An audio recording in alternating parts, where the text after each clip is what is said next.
charging down to red gate, and that is Leatherland already. Have a look at that gap. He's got maybe 12, half a 15. second already. He's just gone. You wonder why he's the lap record holder? Well, just watch him in action. Yep, there's your first example. Okay. Here we go. Let's go. Row. Let's get these TZs Smith underway. there now. Smithy on the TZ. Can he get this thing off the line? It's TZ and Ken, an he struggles, RS250 doesn't he? onward. He really. Whoa! Little bit of a crunch there, and that's a nice bit of avoidance by the CB500. And the rider is up and absolutely fine. He's limping away to his bike. And no, whoever missed him there did a brilliant job, locked it up very quickly. Nasty little incident there, but unfortunately that's one of the YPMs, I think, isn't it, mate? It is a YPM bike, Can't quite see I think it's what the number Cooper.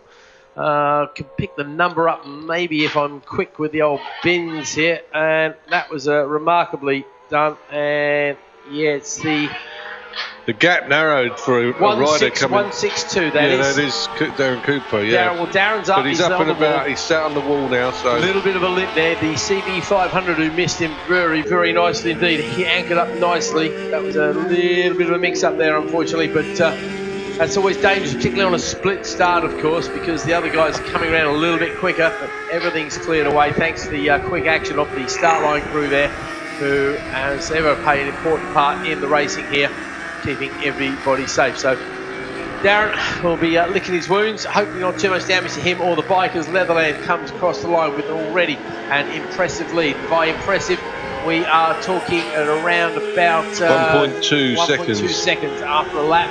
No, that's actually not as impressive as it was last time. I'm sure it was 3 seconds last time. An equally impressive distance between second and third of 1.3 seconds, you know?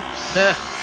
So yeah, there's a big difference between these rookie riders, of course. Some people might be local to Donington, might have done a few track days here. Some people will be their first time here ever.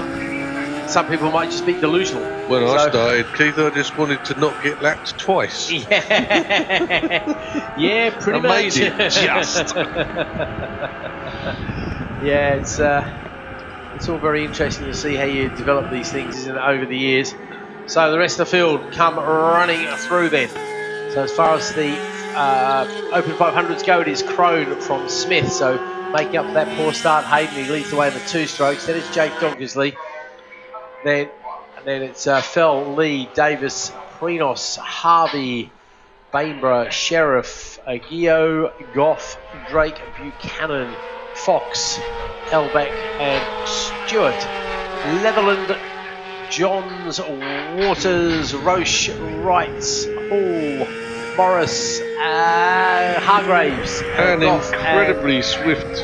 Leatherland first sector for a Leatherman there. 48.65 on the first sector. That is very rapid. That's motoring. Yeah, no, you can see why he's now the lap record holder here. So, indeed, as we were discussing earlier, the best thing you can do obviously is get the lap record and a 1:39.150. 39.150 is quicker than his earlier lap. So there you go. Straight away Smashed his own lap record. That's what we're saying. That's what we're saying about the first flying lap. That's usually when people are on it. They're trying to get away.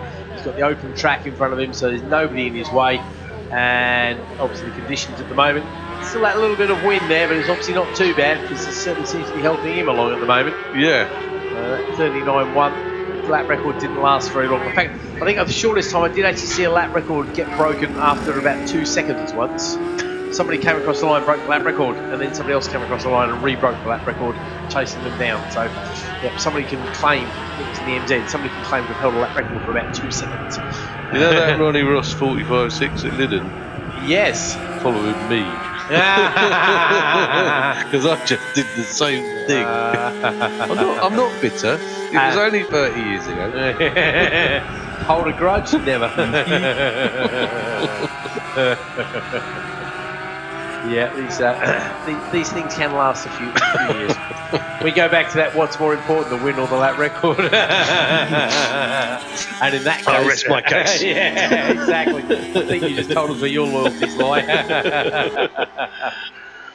Right, Leatherland leading the way then. Let's have a quick look at the 500s, the Open 500s once again. As we're already 2 laps into the race, so it's going to be 3 laps for each. 3 laps now, yeah. There goes Leatherland over the line to lead the way The opening 3 lap. And Another he's fastest gone lap. faster again. He's trying to get in the 38th here. What's he done He's there? got 30. 39.084. Ooh, He's so close to the 38. Yeah, he wants that one. He's got 2 laps to do with him. Well, he turned up late for the championship, to be fair. He first joined us at Alton Park. Okay. He didn't turn up for the first round. He's got a brother who races as well, who's also quite good as well. Okay, yeah, generally runs in the family, doesn't it? Yeah, the only thing that runs in my family is noses. But, he doesn't lead the way in the championship. Fraser Lysachenko does that. Fraser, I noticed, was racing as a clubman today. I think Fraser is having to knock his racing on the head. This might be his last meeting with us because he's getting married, so he's promised his bride to be that he won't race. Yeah, really? Exactly. I totally self-inflicted as far as I felt sorry for him for a minute. Yeah. Now I feel even more sorry for him. So that could play nicely into Netherlands' hands. He had 2 wins and a second at Alton Park, so that put him into 5th in the championship. So he's a fair old chunk of points behind, but as we mentioned in another class earlier, there's still 6 rounds to go, so that means there's an awful lot of opportunity to score a lot of points, basically. Yeah. So a lot of time 600 points. Yeah, exactly. That's definitely a points-winning, championship-winning margin. So you can easily overcome the earlier barrier there. And currently in second place in the championship, that's Andrew Morris. He's in 4th place at the moment, so he's looking to pick up 13 points.